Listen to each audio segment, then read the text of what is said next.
स्वागत है आपका में। ये एक ऐसा गिरगिट है जो दिमाग से पैदल नहीं लंगड़ा है। ये एक्टर बनना चाहता है और अपने खिलौनों के साथ नाटक भी करता है, पर उसे एहसास होता है कि ये एक डब्बे में बंद है, लेकिन ये भूतनी का सच में डब्बे में ही है, जिसे कुछ लोग रेगिस्तान से अपने साथ ले जा रहे हैं। लेकिन तभी आगे वाली गाड़ी का बैलेंस बिगड़ता है, जिससे गाड़ी और रेंगो का एक्वेरियम दोनों हवा में उछल जाते हैं। पर ये पीछे की खिड़की किस झिंगुर ने खोली थी बे? चलो छोड़ो यार, एक्वेरियम नीचे गिर जाता है और इसके मालिक को पता भी नहीं चलता है, लेकिन किस्मत से रेंगो बच जाता है। पर चारों तरफ तपती धूप और रेगिस्तान में फंस जाता है और खड़ा होकर ऊपर सूरज की तरफ देखता है तो गर्मी से चमड़ी सूखे पत्तों की तरह नीचे गिरने लगती है। तभी उसे एक जानवर आवाज देता है, क्योंकि किसी सेलमोन भोई ने उस पर गाड़ी चढ़ा दी थी। तो गिरगिट उसके पास जाता है और समझ जाता है इसी भूतनी के कारण गाड़ी उछली थी और मेरी जिंदगी झंड हो गई। पर ये प्राणी जिंदा कैसे है? बीच से तो इसकी तंदूरी रोटी बन चुकी है, क्या फर्क पड़ता है? तो रेंगो उसकी उठने में मदद करने लगता है। तभी वहाँ एक ट्रक आ जाता है और दोबारा से उसका एक्सीडेंट हो जाता है और कुछ देर तक इधर उधर गाड़ियों पर धक्के खाने के बाद नीचे गिर जाता है। तभी वो जानवर अपने आप को जादुई गूंज से जोड़कर गिरगिट के पास आकर कहता है कि क्या मैं तुम्हारी मदद करूं? तो रेंगो कहता है मेरी तो हड्डी पसली एक हो गई रे। वो जानवर गिरगिट से कहता है कि तुम उस तरफ जाओ और अपनी परछाई का पीछा करना, लेकिन इस लप्पू की परछाई को राइट में जा रही है। गिरगिट अपना सफर शुरू करता है, लेकिन तभी एक मेढक उसे कहता है हिलना मत, क्योंकि एक बड़ी चील आ गई थी। तो गिरगिट नागफनी के पास छिपने की कोशिश करता है तो उसको नागफनी के कांटे चुभ जाते हैं। तो फिर से छिपने की कोशिश करता है और मेढक के पास जाकर बैठकर रंग बदलने लगता है, पर चील उसकी डिस्को लाइट से उसे पहचान लेती है और उसका पीछा करने लगती है। तो गिरगिट लोहे के डिब्बे में छिप जाता है। इसे निकालने के चक्कर में चील का मुंह डिब्बे में फंस जाता है। कुछ देर तक गिरगिट का पीछा करने और इधर उधर टकराने के बाद चील के मुंह से डिब्बा निकल जाता है। तभी गिरगिट को एक कांच की बोतल दिख जाती है और गिरगिट उसमें बैठ जाता है। तो चील अपनी चोंच मारती है और पंजों से बोतल पकड़कर ऊपर आसमान में ले जाती है और ऊपर से बोतल को छोड़ देती है। तो बोतल एक मेढक के ऊपर जोर से लगती है तो मेढक उल्लू के पट्टों की तरह बड़बड़ाने लगता है, जिससे चील उसे पकड़ कर ले जाती है। और गिरगिट रात को एक पाइप में जाकर सोकर सपना देखता है कि वो पानी में डूब रहा है, लेकिन पानी उस पाइप में था, जिससे ये बाहर गिर जाता है और भागकर पानी पीने लगता है। तो पानी सूख जाता है, पर वो एक छिपकली की पैर को पकड़ लेता है। तो छिपकली उस पर बंदूक तान लेती है, लेकिन रेंगो उसे अपना टिकटॉकिए वाला टैलेंट दिखाता है तो उसे छोड़ देती है और अपना नाम बीन बताती है। कुछ देर गिरगिट से बात करने के बाद अचानक से हैंग हो जाती है, बिल्कुल मेरे फोन की तरह। तो गिरगिट उसके कंधे पर अपना हाथ रख देता है तो बीन दोबारा सही हो जाती है। गिरगिट बीन के उसके साथ गाँव में जाने की जिद करने लगता है तो बीन उसको गाँव में ले जाती है, पर गाँव के बाहर ही उतार देती है। तो गिरगिट उस गाँव का बोर्ड पढ़ता है, टट्टी गाँव में आपका स्वागत है। जब गिरगिट घन गाँव में पहुँचता है तो कुछ बच्चे उसको पत्थर मारकर भाग जाते हैं। तभी उसे बिन दिखाई देती है और बिन को बुलाता है तो बिन कहती है कि मैं इस चिरकुट को नहीं जानती। तो गिरगिट अपने आप को छपरी समझकर वहाँ के लोगों की तरह रहने और चलने की कोशिश करता है और एक बार में चला जाता है और गिरगिट वहाँ जाकर पानी मांगता है। अंकल जी, पानी पिला दीजिए, मेरा गला सूख रहा है। तो सभी उसे पर हंसने लगते हैं और बारटेंडर कहता है यहाँ पर सिर्फ नागफनी का रस है और बोतल आगे करता है। तो गिरगिट बोतल को पकड़ता है तो उसे कांटे चुभ जाते हैं। वहाँ नागफनी के रस से एक मक्खी की आंखों जैसी गोटियां बाहर आ जाती है। तो गिरगिट हिम्मत करके नागफनी के रस को पीता है तो इसके अंजर पंजर ढीले हो जाते हैं। तभी एक चूहा उसके पास आकर कहता है कि तुम्हारा नाम क्या है? तो गिरगिट नागफनी की बोतल की ओर देखता है और कहता है कि मेरा नाम रेंगो है। तो एक आदमी कहता है कि क्या तुमने ही उन 7 भाइयों को मारा था? तो रेंगो भी अपनी ओर से लंबी लंबी फेंकने लगता है कि हाँ, 7 को एक साथ एक बुलेट में। एक आदमी पूछता है कैसे? तो रेंगो कहता है बहुत लंबी कहानी, अब कितनी लंबी फेंको, और बताता है कि मैंने एक गोली चलाई जिससे उनके घर में आग लग गई और 6 के 6 भाई मर गए। तो एक आदमी कहता है ये तो 6 ही हुए, 7वें का क्या? तो रेंगो कहता है वो इन्फेक्शन से मर गया और सभी का हीरो बन जाता है। तभी वहाँ गुंडा छोटा छतरी आ जाता है और कहता है ये चिरकुट कौन है? तो एक आदमी कहता है ये रेंगो है, ये किसी से नहीं डरता। और रेंगो भी चोट चोट में गुंडे की सिगरेट घटक जाता है और ऊपर से नागफनी का रस पी लेता है और डकार मारता है तो उसके मुंह से आग निकलने लगती है, जिससे छोटे छतरी के मुंह पर आग लग जाती है। तो रेंगो उसे बुझाने की कोशिश करता है और नागफनी का रस उस पर डाल देता है, जिससे आग और ज्यादा जल जाती है, पर आखिरकार उसे बुझा ही देता है। तो छोटा छतरी गुस्सा हो जाता है और दोनों मैदान में आमने सामने हो जाते हैं, पर फेंको रेंगो से बंदूक भी नहीं संभलती और पैंट भी नीचे गिर जाती है। तभी सारे गुंडे भाग जाते हैं तो रेंगो को लगता है कि मुझसे डर कर भाग गए। तो रेंगो भी रोक झाड़ने लगता है और पीछे मुड़कर देखता है तो उसके पीछे चील होती है और वहाँ से भाग जाता है और एक बोतल में जाकर छिप जाता है। तो चील बोतल को काट देती है। तो रेंगो और चील आमने सामने हो जाते हैं कि तभी एक चूहा वहाँ आ जाता है। तो चील कहती है चला जा, भूतनी के बिना नमक मिर्च के गटक जाऊंगी। तो चूहा भाग जाता है। इसका फायदा उठाते हुए रेंगो भी तितर हो जाता है। तो चील उसके पीछे भागती है। तो गाँव वाले बात करते हैं कि रेंगो देखो कैसे चील को भगा रहा है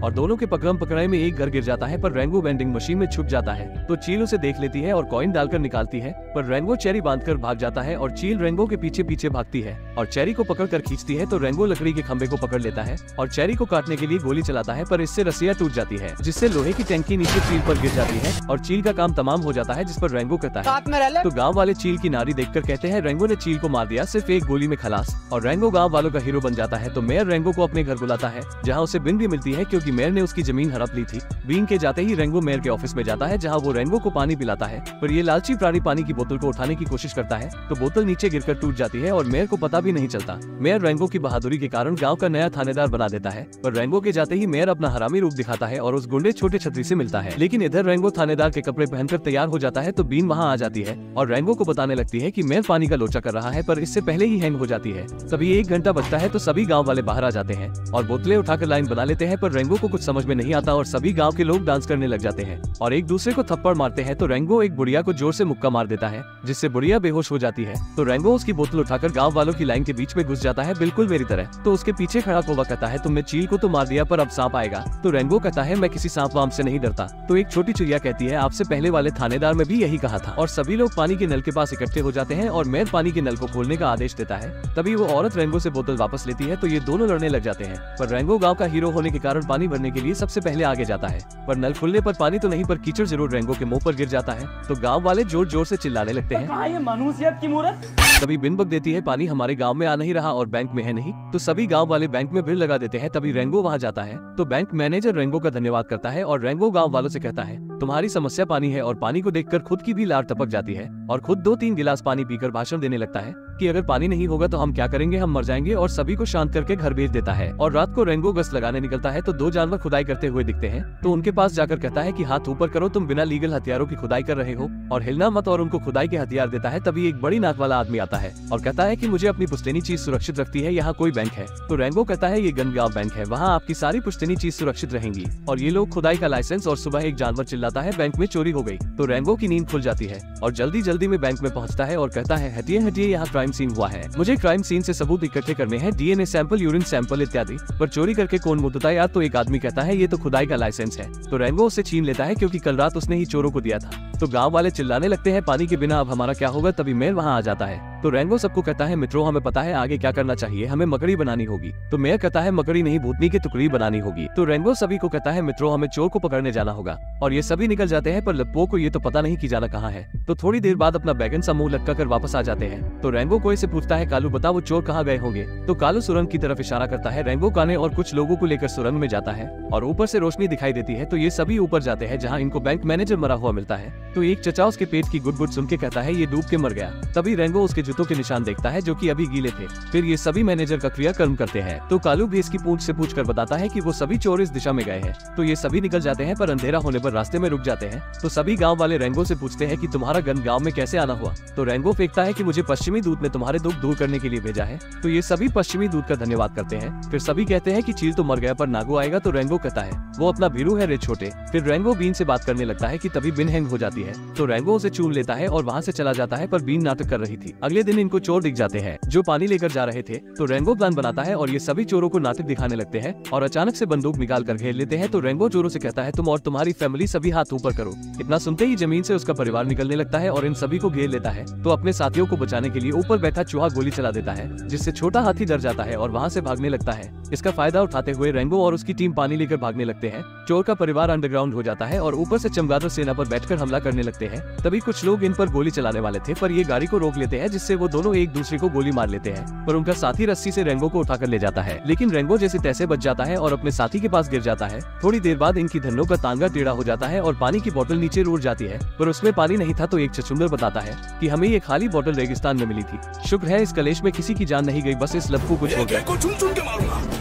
तो रेंगो उनको गिरफ्तार करके गांव में ले जाता है पानी चुराने के जुर्म में। फिर रेंगो मेयर के पास जाता है और गोल्फ खेलने के लिए जूते बदलने लगता है कि तभी उसे वो गीली मिट्टी वाले जूते दिखते हैं। तो रेंगो मेयर को सारा माजरा बताता है। किसी ने पानी को रेगिस्तान में डाल दिया और बैंक मैनेजर को पानी में डुबा के मार दिया, और कहता है मुझे पता है ये सब किसने किया है। पहली बार जब मैं आपसे मिला तो आपने ही मुझे कहा था कि पानी को कंट्रोल कर लो, सत्ता तुम्हारी। तो मेयर उसे प्लान बताता है और दिखाता है जहाँ उसने कसिनो और बिल्डिंग्स बनाना शुरू कर दी थी, इसीलिए वो गाँव वालों की जमीन हड़प रहा था सिर्फ बिन को छोड़कर। और मेयर कहता कि अगर तुम चाहो तो हमारे साथ भविष्य में मिल जाओ या अतीत में रह जाओ। तो रेंगो गांव का साथ देना चाहता था, इसलिए वहां से चला जाता है, पर मेयर का इससे हाजमा खराब हो जाता है और वो इस चिरकुट को रास्ते से हटाने के लिए सांप को बुलाने का ऑर्डर देता है। इधर कौआ देखता है कि मेयर ने पूरे गांव की जमीन हड़प ली थी। तभी सारे गांव वाले गुस्सा हो जाते हैं क्योंकि अब उनके पास बिल्कुल भी पानी नहीं था। तो रेंगो उन सभी को शांत करता है और कहता है जब तक वहाँ थानेदार का बोर्ड है तब तक आपको टेंशन लेने की जरूरत नहीं। इतने में नागो उस बोर्ड के छुपड़े उड़ा देता है और रेंगो के पास आकर कहता है कैसे हो बड़े भाई, तुमने ही उन 7 भाइयों को मारा था ना।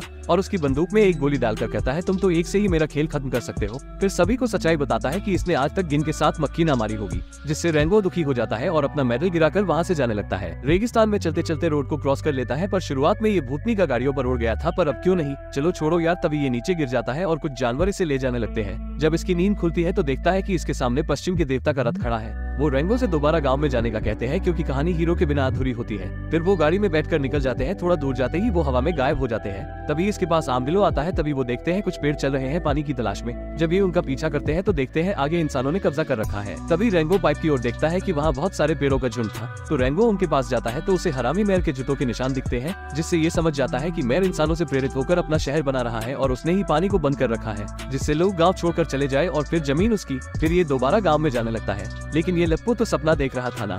रेनबो गांव में सभी को बताता है कि चमगादड़ गैंग बेकसूर है, उन्होंने चोरी नहीं की। मेरे पास एक प्लान है कि नागू को डराने के लिए चमगादड़ों को चील बनाकर उड़ाएगी और गांव की दूसरी टोली पानी की पाइप को चोरों की सुरंग में गिरा देगी। 12 बजते ही आर्मडिलो सभी पेड़ों को सिग्नल देता है कि पानी को चालू करो। पर इस प्राणी ने पेड़ों से बात कैसे की हिंदी समझ आती है क्या इनको? क्या फर्क पड़ता है, पानी चालू करते ही सुरंग में बाढ़ आ जाती है। रेनबो अपना मेडल उठाता है और नागू को कहता है बाहर निकल दो दांत वाले। पर नागू इधरबीन को मारने ही वाला था क्योंकि वो अपनी जमीन मेयर को नहीं बेच रही थी। रेनबो की बात सुनते ही नागू बाहर आ जाता है। दोपहर के 12 बज चुके थे। तो रेनबो का मित्र भी उसकी मदद करने की कोशिश करता है, पर नागू उसे गोली मार देता है। पर नागू खुद सुरंग के खड्डे पर आ जाता है और 12:01 हो चुकी थी। चूहों ने पाइप तोड़ दी और आर्मडिलो ने सिग्नल दे दिया और पानी सुरंग से होते हुए सांप को हवा में उछाल देता है। पर इसके साथ और भी सुरंग के रास्तों से पानी आने लगता है। तभी चमगादड़ टोली भी चील बनकर आ जाती है, जिससे नागू डर जाता है। लेकिन थोड़ी ही देर में उसे पता चल जाता है कि ये चमगादड़ है और इन पर हमला करने लगता है और सारी गोलियां फूंक देता है। तो रेनबो उस पर बंदूक तान देता है, जिसमें एक गोली थी, जिससे नागू डर जाता है। तभी मेयर उसे कहता है चिरकुट बंदूक मुझे दे दे, वरना तेरी माशूका को हैंग कर दूंगा। तो रेनबो उसे बंदूक दे देता है और मेयर इन दोनों को एक पानी के चैम्बर में बंद कर देता है। पर रेनबो के पास एक गोली थी, लेकिन बीन होश में आते ही रेनबो को चूम लेती है, जिससे वो गोली बिन के गले में चली जाती है और वो हैंग हो जाती है। तो रेनबो गोली को निकालने की कोशिश करता है, लेकिन मेयर रेनबो की बंदूक लेकर सोचता है कि इसने एक गोली है और वो नागू को मारना चाहता है क्योंकि वो अपने शहर में गुंडों को नहीं रखना चाहता था। पर जैसे ही गोली चलाता है तो बंदूक खाली थी क्योंकि गोली तो बिन के गले में थी। तभी रेनबो बीन के गले से गोली निकाल देता है और वो सीधा जाकर शीशे में लगती है तो शीशा टूटने लगता है। बड़ा टट्टी शीशा है यार, पर क्या ही फर्क पड़ता है, शीशा टूट जाता है और वहाँ बाढ़ आ जाती है और सभी पानी पानी हो जाते हैं। पर इससे चिमकांडी मेयर उल्टा गिर जाता है। तो रेनबो उसे नागू के हवाले कर देता है और नागू भी उसे सलाम करता है क्योंकि उसने पूरे शहर को सिर्फ एक गोली में बचा लिया था। तो नागू मेयर को उठाकर अपने साथ ले जाता है, जिससे रेनबो सभी का हीरो बन जाता है और ये गाँव में बीच भी बना लेते हैं। लेकिन इंसान यहाँ पानी के लीक होने का पता चलते ही इसे ठीक कर देंगे। फिर भी रेनबो सूर्यास्त की ओर चला जाता है। उसने हीरो जैसा काम जो किया है, इसके साथ ही मूवी खत्म हो जाती है।